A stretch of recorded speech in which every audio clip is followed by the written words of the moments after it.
Salut les toqués, Chapeau Toqué en ligne. Bonjour, bonsoir, comme d'habitude, je sais pas quand vous allez regarder la vidéo ou simplement si vous allez la regarder.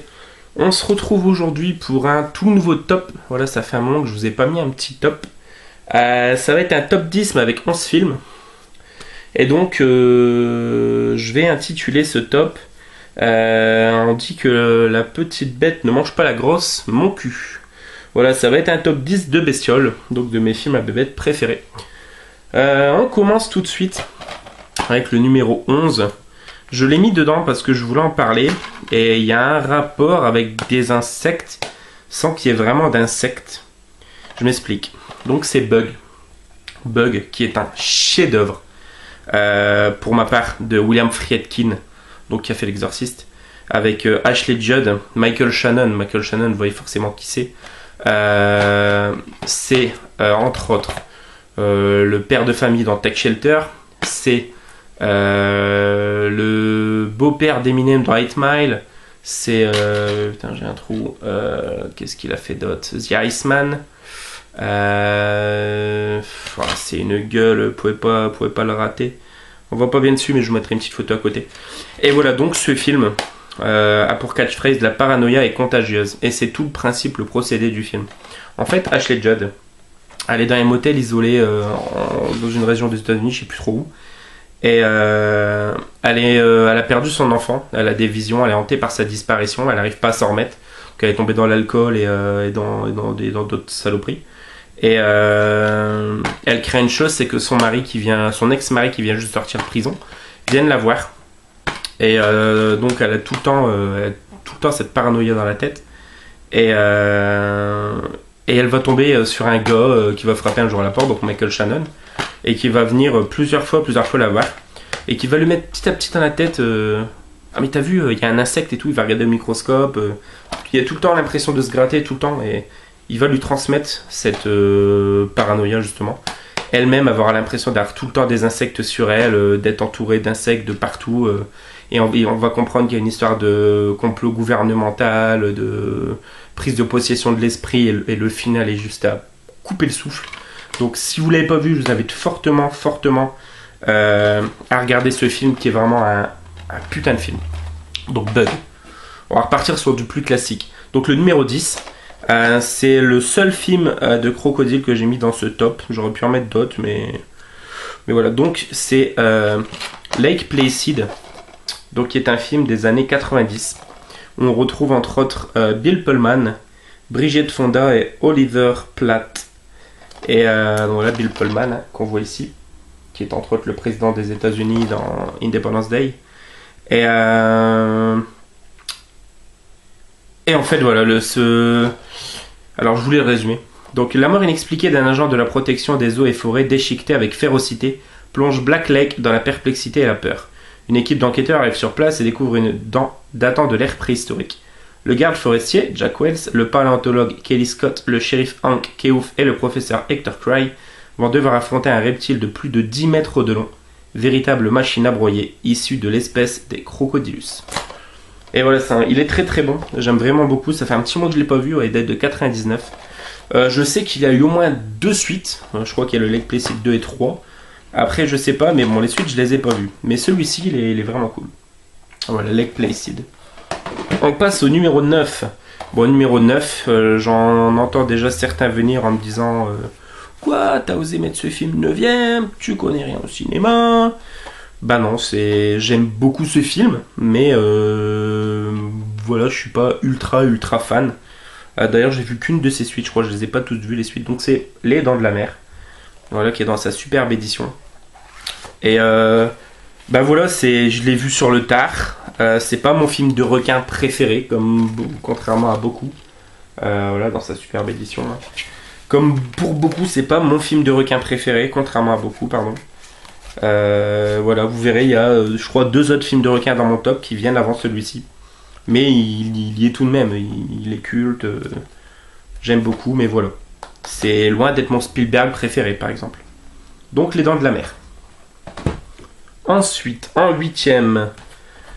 Voilà, donc spécial dédicace à toi, le barbu fait son cinoche, Tanguy. Je sais que tout comme moi, tu aimes énormément ce film. Voilà, c'est par le producteur de Invasion Los Angeles et Le Blob. C'est un film que j'aime beaucoup, mais vraiment vraiment beaucoup, mais qui fait très très nanar, donc c'est Mosquito. On retrouve entre autres dedans Gunnar Hansen, qui est l'acteur de Massacre à la tronçonneuse. D'ailleurs, il y a une scène très drôle avec la tronçonneuse justement. Et voilà, c'est des moustiques qui vont aspirer quelque chose d'une capsule extraterrestre tombée sur Terre. Et du coup, ça va être des moustiques extraterrestres. Et enfin, c'est juste génial, quoi. C'est jouissif. Et il y a de ces effets spéciaux sur quand on voit les premiers cadavres, les premiers morts et tout, c'est vraiment impressionnant.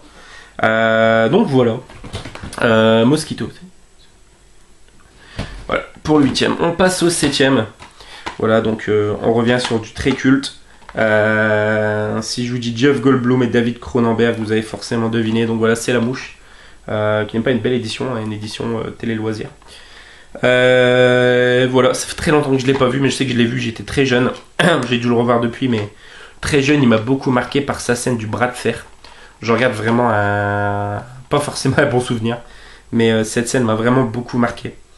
Donc voilà, La Mouche de David Cronenberg, qui est vraiment juste excellent. Sa suite est vraiment très bonne aussi, je trouve. Mais voilà.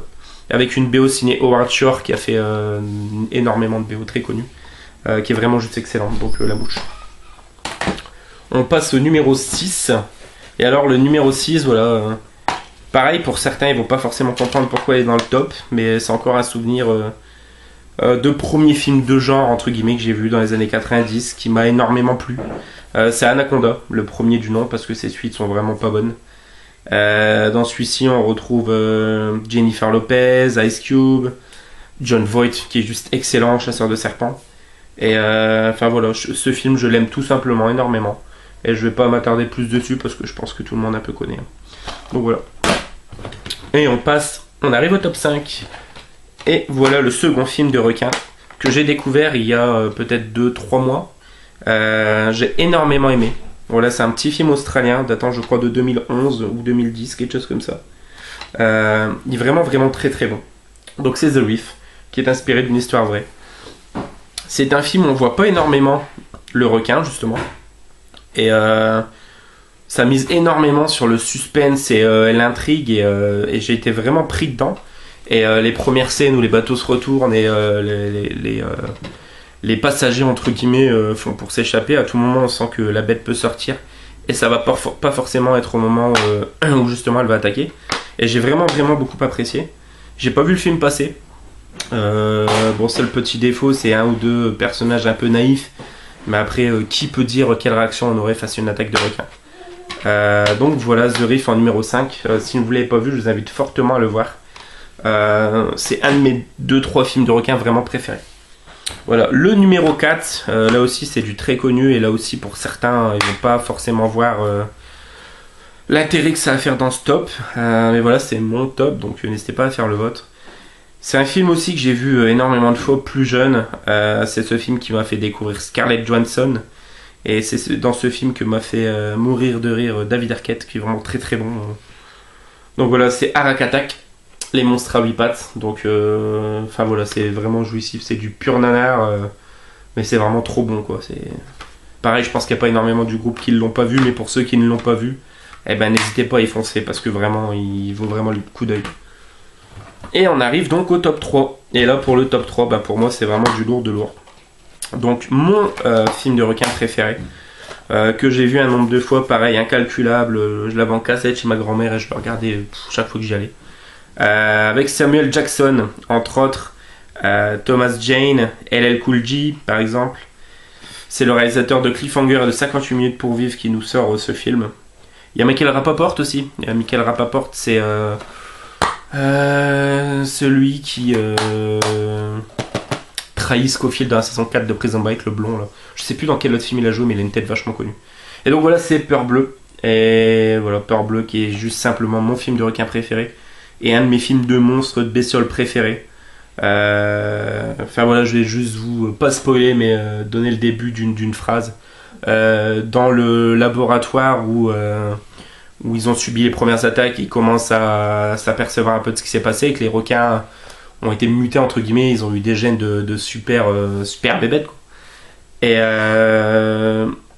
il y a un speech de Samuel L. Jackson qui est juste énorme. Et la suite l'est encore plus. Jouissif. Donc voilà, Peur Bleue, si vous ne l'avez pas vu, bah pareil, foncez. Et on arrive aux deux premiers. Voilà, j'ai triché un chouïa. C'est un film de bébête sans vraiment être un film de bébête. Voilà, c'est de Paul Verhoeven. Et dans le film, on parle d'Arachnid. Donc c'est un film de bébête pour moi. Et enfin voilà, c'est un de mes films préférés, toujours confondu. Je l'ai regardé il y a quelques jours et je ne m'en lasse absolument pas. Donc c'est Starship Troopers. Voilà, que j'aime juste énormément. Dans le premier, on a, alors comment s'appelle-t-il, Casper Van Dien, et on a aussi Dennis Richards, donc voilà, Michael Ironside aussi très connu. Et enfin, il est vraiment juste excellent, quoi. C'est bienvenue sur la planète Glenn Datou. Voilà, pareil pour ceux qui ne l'ont pas vu, bah n'hésitez pas. Je suis pas spécialement fan de Paul Verhoeven. Il y a quelques films que j'aime bien, mais celui-ci, enfin, il est juste génial. Par contre, le 2, je le trouve très mauvais. Et le 3, Osef. Par contre, le film d'animation qu'ils ont fait, il est assez sympa. Donc voilà, Starship Troopers. Et mon number one, j'en ai déjà parlé dans pas mal d'autres tops, hein, dans le film de genre, tout ça. Et ben, c'est bien évidemment Arachnophobie, qui est le film qui m'a foutu le plus de frissons quand j'ai été enfant, qui fut juste énorme ce film. J'en ai déjà parlé beaucoup, ça vous montre à quel point j'aime et j'affectionne beaucoup ce film. Donc c'est Arachnophobie. Voilà, ce top est terminé, j'espère que ça vous plaira. Comme d'habitude, n'hésitez pas à laisser votre petit commentaire, le petit j'aime et partager si ça vous plaît. J'aimerais fortement que vous fassiez également votre top de films à bébête. J'aurais pu mettre dedans Rottweiler de Brian Yuzna, j'aurais pu mettre bien évidemment Cujo par exemple. J'ai pensé à mettre Morsure, qui est un autre film de serpent excellent, Python avec Robert Englund je crois. Enfin voilà, il y en a beaucoup justement, il y a matière à faire. Pareil, des films de chauve-souris, tout ça, enfin bref. Donc je vous invite fortement à proposer votre top de bébêtes et je regarderai ça avec grand intérêt. Je vous remercie beaucoup, on se retrouve très vite pour une nouvelle vidéo. Ciao et joyeux nananif.